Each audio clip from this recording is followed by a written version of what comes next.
Hi everyone, so in this video we're going to be talking about the one-way ANOVA. So I'm going to explain that in a minute, but if you haven't already seen the video where I talk about when to use which test, feel free to watch that one if you're not sure what test you should be using. So the one-way ANOVA, or analysis of variance, is comparing the effects when we have more than two conditions. So this is similar to our independent samples t-test. The only difference is that this is when we have more than two groups. So in the case of the example we're going to do today, it'll be three groups, but it can be anything more like three or greater. So for the analysis of variance, like with the other analysis of variance, ANOVA, the factorial one, if you've watched that video, or with the independent samples t-test, we need a nominal independent variable, so something categorical, either a experimental condition and control conditions, or gender, or just something that's categorical. And our dependent variable needs to be at least interval, so it could be interval, ratio, or scale, anything that we are able to get like a mean score or a sum score of. So as long as it's not categorical, we can use it for a dependent variable. So I'm going to show you how to do this. So the example that I'm going to give, this was with one of my group studies. This was not their what they were testing, but I just wanted to find something with three groups to show you. So we're going to click on ANOVA. In analysis, the analysis tab, we click on the ANOVA, and then we click on one-way ANOVA here, the first one. And now this looks almost identical to the independent samples t-test windows. It has the same dependent variable and grouping variable thing here.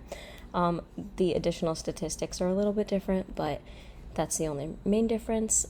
So what we're going to do is, for our grouping variable, that's our independent variable, I'm going to use this POL variable, which is political affiliation. So we're going to compare Republicans, Democrats, and Independents. So we have three groups, and I just chose these variables simply because it was one of the only things with three groups. In this particular one, everyone was in one of those three groups. And for the dependent variable, we're going to look at the socioeconomic status ladder. So basically, higher scores mean people are better off with socioeconomic status. Lower scores mean they have a lower socioeconomic status, less well off. So we're going to use that as our dependent variable, and we're going to drag that over because that's the dependent variable we're looking at, and then we're going to check off the descriptives table and the descriptives plot.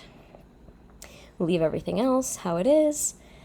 And so what we have when we do this is first our ANOVA table, and this whole thing is just the ANOVA itself. And then this group descriptives is what happens when we click on the descriptives table, and this is what comes up when we click on descriptives plots.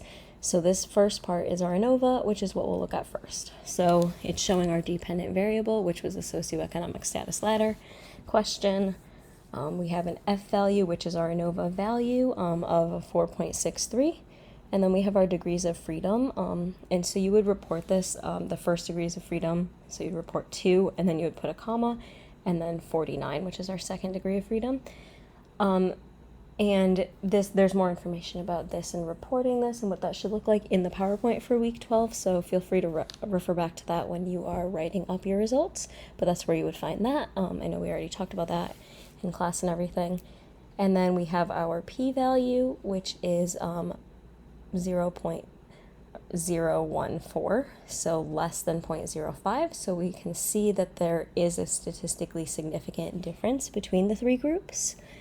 So now we have the three groups broken down here, and then we have their average scores on the socioeconomic status ladder. So you can see that the Republican group average score was a 6.26, and the Democrat average score was a 5.89, and then the independent average score was a 5.16. So looking down at this table here, we can see that a lot of what we focus on here is whether these confidence intervals are overlapping between groups. So if they're not overlapping, we can typically see that there's a difference between the groups. So like the scores are not similar enough that they're overlapping.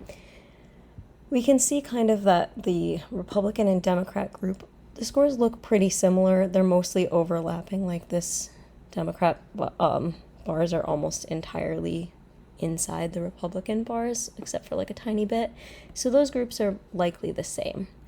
The group that appears to be different here is our independent group. It's overlapping a tiny bit with the Democrat group, but it doesn't appear to really be overlapping at all with the Republican group.